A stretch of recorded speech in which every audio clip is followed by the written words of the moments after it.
गीता मनीषी स्वामी ज्ञानानंद महाराज की देखरेख में कुरुक्षेत्र में बनेगा विश्व का पहला गीता म्यूजियम। गीता ज्ञान संस्थानम में तैयार हो रहा है म्यूजियम। कुरुक्षेत्र में 10 करोड़ रुपए में बनेगा विश्व का पहला गीता म्यूजियम। कुरुभूमि की पहचान महाभारत युद्ध व गीता उपदेश स्थली के रूप में विश्व भर में है, लेकिन अब कुरुक्षेत्र की एक और पहचान बन रही है। कुरुक्षेत्र संग्रहालयों की नगरी भी होगा। शहर में एक और संग्रहालय बनने जा रहा है। खास बात यह है कि गीता पर विश्व में पहला संग्रहालय होगा। इसमें जहां विश्व भर की दुर्लभ गीता पांडुलिपियों का संग्रह होगा, वहीं यह वर्चुअल वर्ल्ड भी होगा जिसमें holographic image, lighting, projection light व मैपिंग से पर्यटकों को महाभारत की धरा पर होने का एहसास होगा। 10 करोड़ से तैयार होगा म्यूजियम।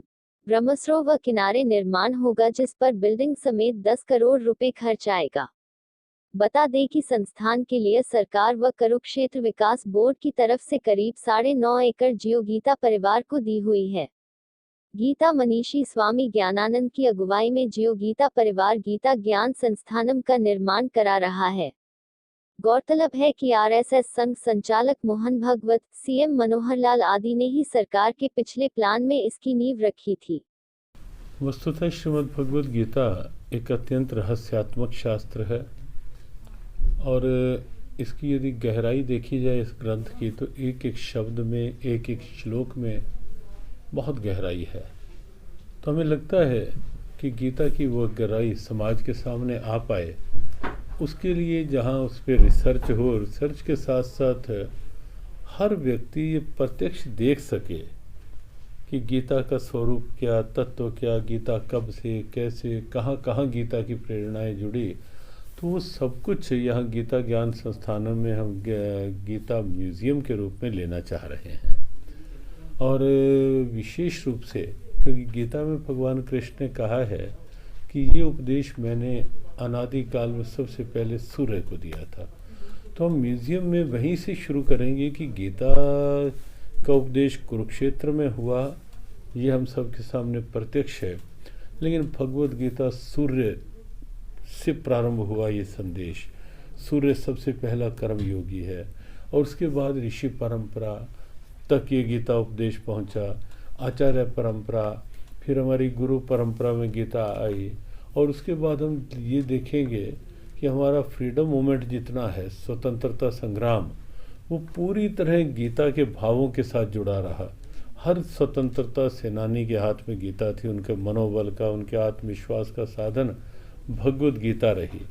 तो वो हम सब कुछ एक एक स्वतंत्रता सेनानी का दिखाएंगे। किसी ने कोई जेल में गीता लिख रहा है, कोई फांसी के फंदे में गीता हाथ में लिए हुए, खुदीराम बोस, मदनलाल टिंगरा, तो हम सबका वो स्वतंत्रता संग्राम में गीता के नाम से म्यूज़ियम में बिल्कुल एक सजीव प्रस्तुतियाँ होंगी। तो कब तक ये बन के तैयार होगा, कितनी लागत आ गई, क्या अध्याय जो 18 अध्याय वो भी रहेंगे?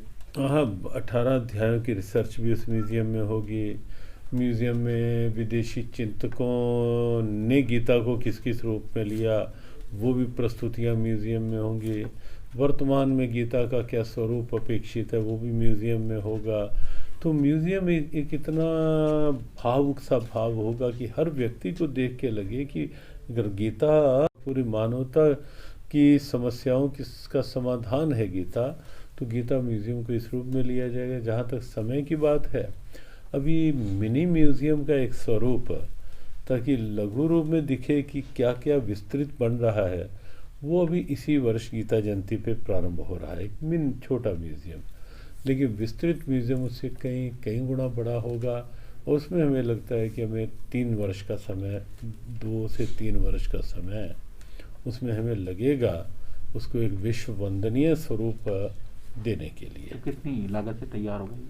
लागत अभी तक, क्योंकि समय के साथ साथ कुछ स्थितियां बढ़ती कम होती रहती हैं, तो अभी हम कोई निश्चित नहीं कर पा रहे हैं कि कितना होगा, लेकिन उसका लगभग 8-10 के आसपास, सीआर के आसपास का, क्योंकि प्रस्तुतियां सजीव होनी है सारी और विश्व का जो भी बेस्ट टेक्निक्स उस कहीं से भी मिलती है, हम वो चाहेंगे। और हमारा लक्ष्य ये है कि कुरुक्षेत्र और भगवद गीता के प्रति विश्व जनमानस का आकर्षण बढ़े। लोग कुरुक्षेत्र आए, भगवत गीता को समझें।